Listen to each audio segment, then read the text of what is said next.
Hi, friends. Thanks for joining us. Smash that subscribe button. It really helps out. It really gets the word out. Subscriptions have grown. We can't thank you enough. Benny, where can they find us on social media? Yeah, you can find us, Ray Benny Sports. We're on, Twitter, Facebook, Instagram, everyone's favorite TikTok, and of course on Reddit. Join us for a conversation there. And it sounds like we may be joining this new Threads social media too. So check us out there once we get set up. More social media. Let's go. CFL week 5. We're going to talk a little bit of Bombers. Then we're going to go into some critical questions that we have for each team. And then we're going to give our quick and dirty predictions. And then we're going to get out of here. So let's start with the Bombers. What do you think they got to do? What checks do they got to do on the to-do list to get out of Calgary with a win? They got to get a little bit more efficient on offense.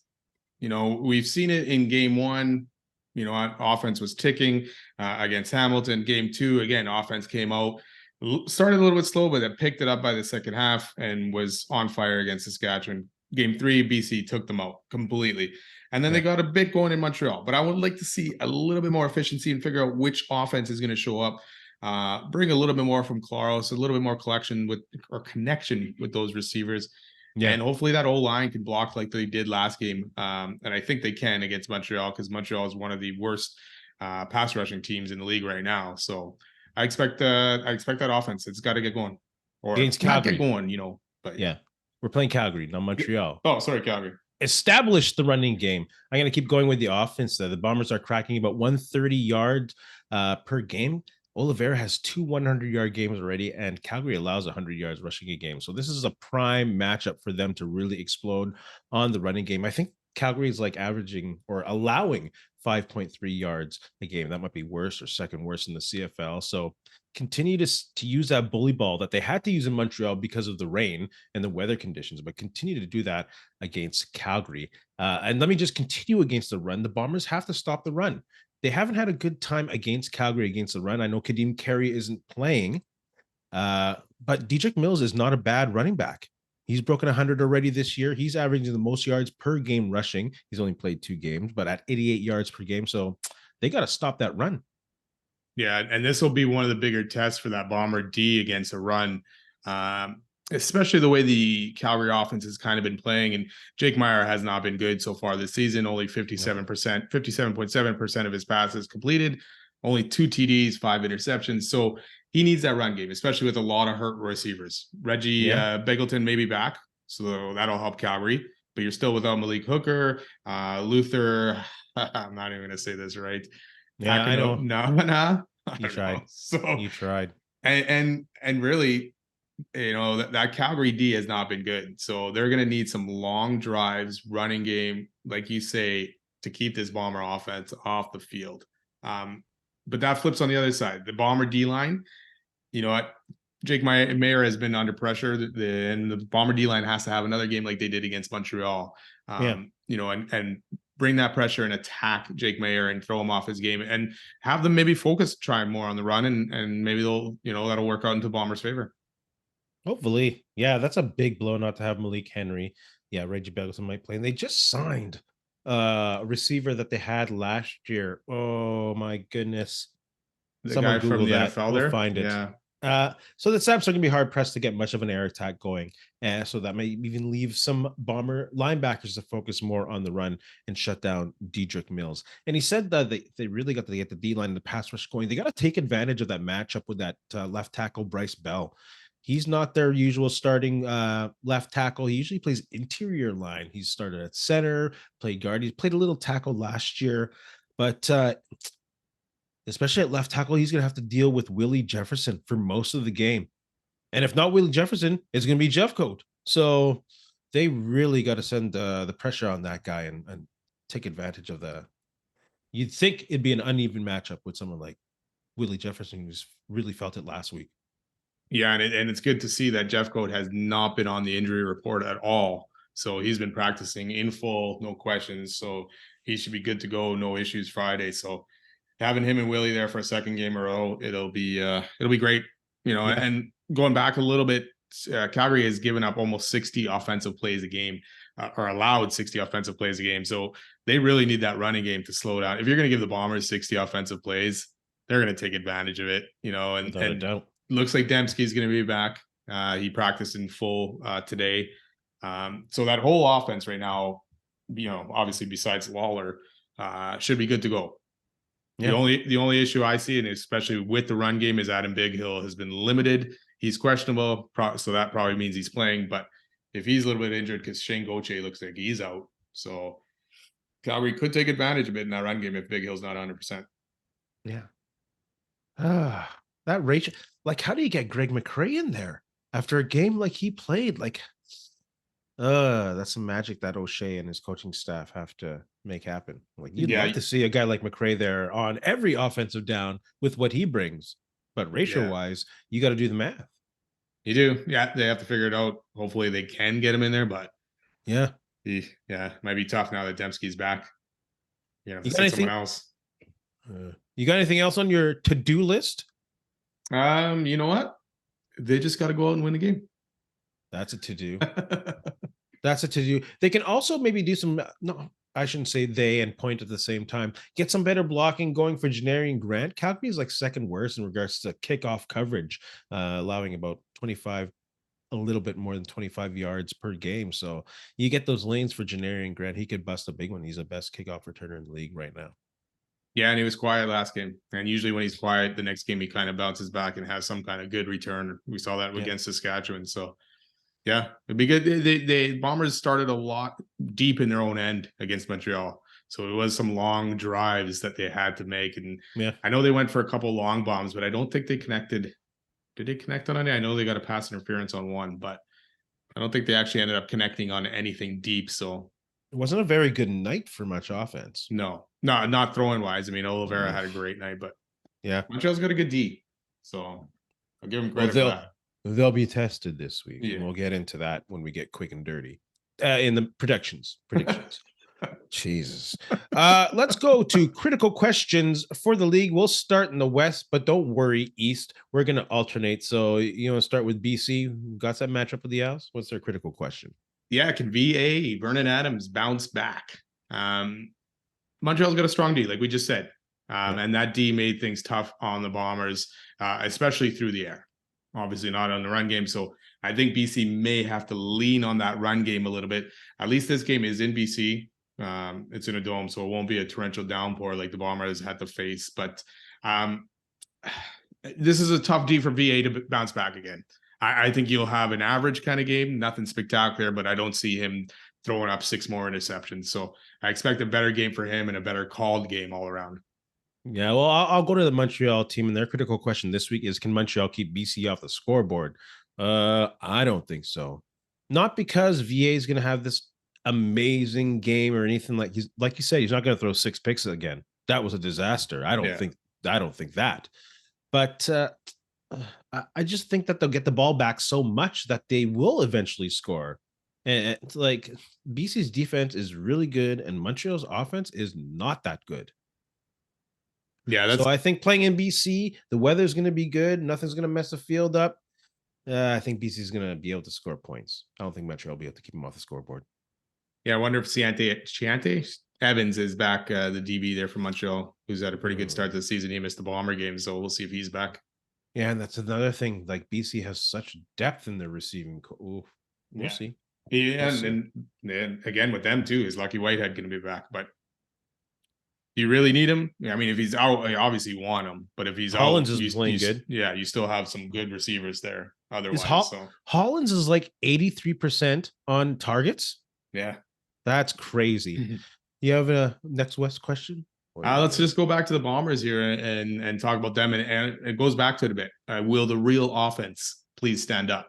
Or will the So to me, I'd like to see that efficiency from week 1, week 2, where they were kind of moving the ball up and down the field. I don't expect them to score on every drive, but I expect more than, say, 2 drives like they did against Montreal, and one was aided by an interception return to past midfield. So we'll see. I expect them to against Calgary's D, because Calgary's D has not been very good. So yeah, I think they're gonna have some fun on Friday. I can't wait. Cowbell's warming up. My critical question for Toronto: has Chad Kelly taken the next step? Yes, I think he has. Uh, let's make it clear: the next step doesn't mean bona fide CFL star. Last year, we saw that he can make a big play in a big game when needed. This year, he's taking a step of not making big mistakes that hurt the team, and at the same time, making big plays when he has to. And he can make these throws like across his body, that 17-yard pass touchdown to Tavares Daniels. Like, he's not there yet, but I definitely think he's taken that next step. Like, he hasn't put the team on his back. He hasn't come back from behind, really. We haven't seen him do like an efficient 2-3 minute drill when the game matters. So I think there's that, but still, I think he's taken the next step.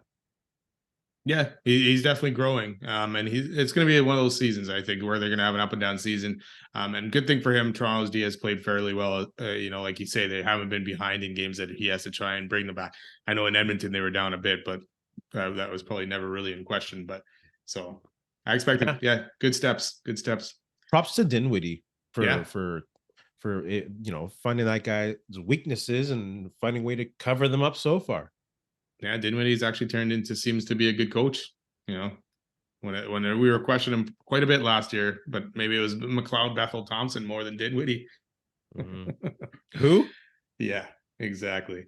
My question, Calgary, going back to the game against the Bombers, can the offense and Jake Meyer overcome all those injuries and play well against the Bomber D?